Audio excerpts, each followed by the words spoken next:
Hi everyone, thank you for joining my channel. If you like this content, please like, subscribe, and leave a comment in the comment section. Today, what we're going to be doing is talking about episode 7 of YASHAHIME.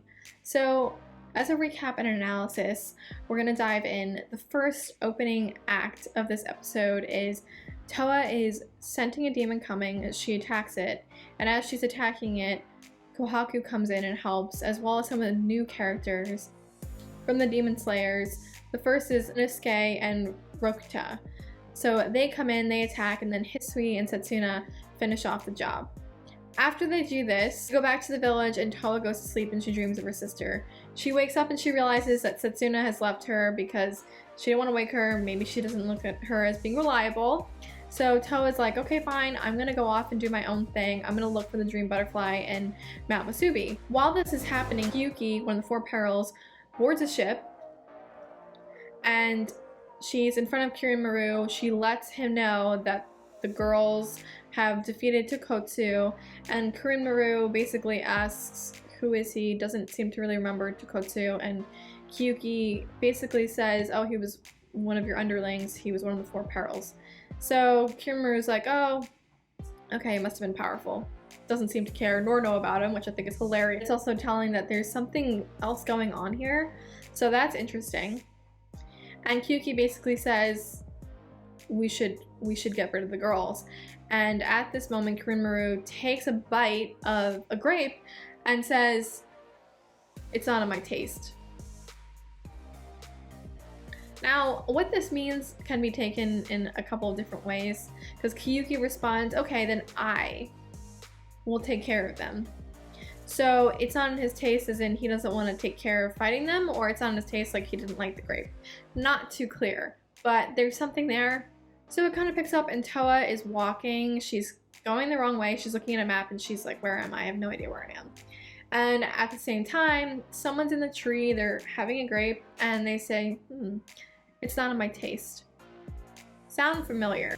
Pretty much mimicking Kirin-Maru too long ago. He hops down and says, samurai, samurai. And then he realizes, oh, you're a princess. And we're introduced to the character Riku. And she doesn't want to get mixed up with him. And he's like, can you please just do me a favor and help me find my ship? So then she realizes she's going completely the wrong way, but she heads over with him to the river and he thanks her tremendously. She asked him, would you like to join me for a picnic? And she gives him an apple and he's so amazed at this apple, right? And it's interesting because this episode is called Meeting Through an Apple, and they have this really fascinating chemistry. I think he seems kind of enamored by her and her offerings. He keeps on referring to her as a princess, and she's like, I'm not. Relax. And he's like, okay. He basically says, your sword is Kikumunji, but it's not. And she's like, oh, it's a fake. And he's like, well, I'll leave the real one with you. And then he leaves, and then she's ambushed by a search party basically looking for the sword that was actually stolen. So she's taken in by the Shogun's people, and who's leading that pack is an old man. Now this is the old man we saw in episode 1, which we now know is actually Yatsume. Back to the village, we find out that Satsuna realizes that Toa's gone and she's gone after her to see if she's okay. At the same time, Miroha's actually on her way to a bounty to kill Kyuki, one of the four perils which we saw earlier in the episode. And she starts asking, who keeps on telling me to kill like these really big deal demons? Because this is like a big ask. And then she's with Takachiyo and Takachiyo's like, stop asking so many questions, it's none of your business. So that's interesting. And while she's on her way, she actually runs into Satsuna, and I find that they're gonna keep butting heads. I mean, obviously, it's the three of them together, but they obviously have different professions. So anyway, they meet, and Satsuna basically says, oh, I'm looking for Toa, and she's gone off, but she's gone the wrong way. Takachi is like, oh, Toa's actually close by. She's got an audience with the Shogun. She probably killed Kyuki or whatever. So Satsuna's like, I have a bad feeling about this. I don't believe that. So then they both are off on their way. Right in the midst of it, Kyuki's like, oh, the girls are coming. I'm gonna get all their rainbow pearls. I'm gonna be even stronger than Kirin-Maru, which is very odd. Why would Kyuki, who's an underling of Kirin-Maru, want to be stronger than him? I mean, it makes sense, but it's like clearly they're highlighting it for a reason. So Kyuki sends one of her underlings, it's like a constant pyramid hierarchy or whatever, Buki, or this like polar bear thing, comes charging at them from the clouds, Satsuna Miroha, as they're on their way to go meet Toa. So this bear gets in the way. Moroha is considering going into Beniyasha form, and Satsuna's like, no, just chill. Let me try and just slay this bear and be done with it. And then they realize that the bear's body is, you know, impenetrable, and the real body's probably somewhere else. So in this moment, it flashes back to Toa, and Toa is getting way better at sensing demon energy. So she realizes that the old man is Yatsume, and as she's sensing his demon energy, she's closing her eyes and looking around, and she realizes there's another demon, although faint, and it's this polar bear, and she realizes that, oh, like, Moroha and Satsuna are fighting this bear. And I think they have like this twin connection, because in that moment, as they're realizing it, like, Satsuna's like, oh, I know exactly where Toa is, I sense her. And then she points in the direction, and then Moroha's like, oh, I see the energy as well. So as the polar bear is getting ready to attack Toa, Toa's releasing energy to it, and then Moroha releases an arrow that penetrates the bear. In this moment, the bear is gone, the girls rush over to Toa, and Toa is in conversation with the Shogun and Yatsume, and it's the same exact scene as episode 1.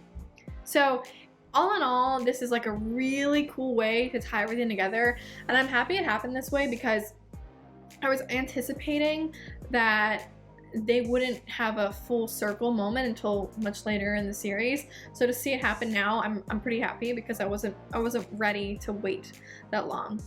But all in all, very interesting things. One, we realize that Kirin is this very odd figure, and he's tied to a lot of people. He's probably tied to Riku to some extent, because he was on a ship.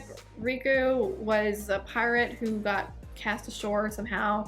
They have the same saying. I don't know if maybe Kirin was maybe his master, because Riku mentions how he's been abandoned, or if maybe they're related or something, because there's something there. At the same time, we also learn that Kiyuki is an underling of Kirin, but she also seems to kind of have her own agenda. She's not like fully dedicated to him. She seems keen to, you know, take care of things for herself and get rainbow pearls for herself. And we also see that Toa is getting stronger. She can sense demon energy, she's got allies, and also we see this interesting bond between her and Riku, which definitely isn't gonna go away. The episode is called Meeting Through an Apple. Like, there's reason for that. I have a feeling that they're gonna be closely connected. Also, one thing I really wanted to say was, I thought that Riku was a girl, like the way that the face is drawn and everything, and he's been in the intro. I really thought he was a girl. So to see that he's not a girl, I'm like, okay.